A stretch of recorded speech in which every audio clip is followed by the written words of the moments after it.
नमस्कार बच्चों, आज मैं लेकर आया हूँ 8th ग्रेड अभ्यास पुस्तिका कक्षा 6वीं के सामाजिक विज्ञान में भूगोल का अध्याय 1।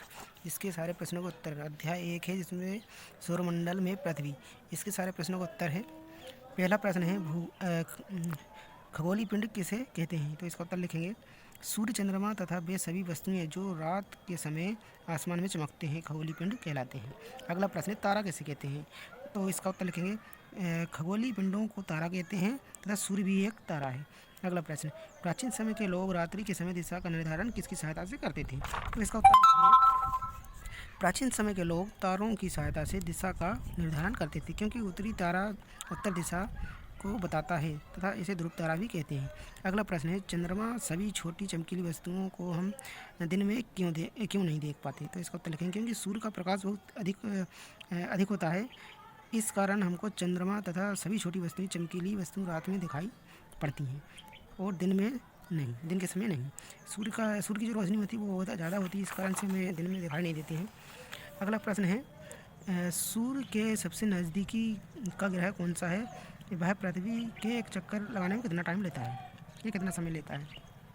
तो इसका उत्तर है बुध ग्रह सूर्य के सबसे नज़दीक है तथा यह पृथ्वी का एक चक्कर लगाने में 88 दिन पूरा करता है, 88 दिनों में पूरा करता है एक चक्कर। अगला प्रश्न है उपग्रह किसे कहा जाता है? तो इसका उत्तर लिखेंगे उपग्रह एक खगोलीय पिंड है जो ग्रहों के चारों ओर उसी प्रकार चक्कर लगाता है जिस तरह ग्रह सूर्य के चारों ओर लगाते हैं।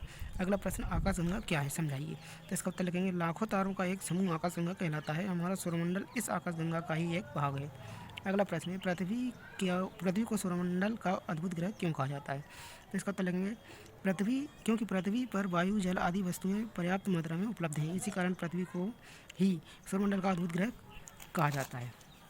अगला प्रश्न है 9वें नंबर का ब्रह्मांड का निर्माण किन किन आकाश पिंडों द्वारा होता है? तो इसका उत्तर लिखेंगे तारे गैस आदि की एक प्रणाली आकाशगंगा है तथा इस प्रकार के लाखों आकाशगंगा मिलकर ब्रह्मांड का निर्माण करती हैं। प्रश्न नंबर 10वां है तारा व ग्रह में अंतर लिखिए। तो हम तारा और ग्रह दोनों में अंतर लिखेंगे।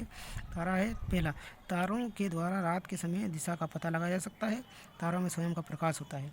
और ग्रह में लिखेंगे हम ग्रह के द्वारा दिशा का पता नहीं लगाया जा सकता, इसमें स्वयं का प्रकाश नहीं होता, यह तारों द्वारा प्रकाशित होता है। अब इसका अगला प्रश्न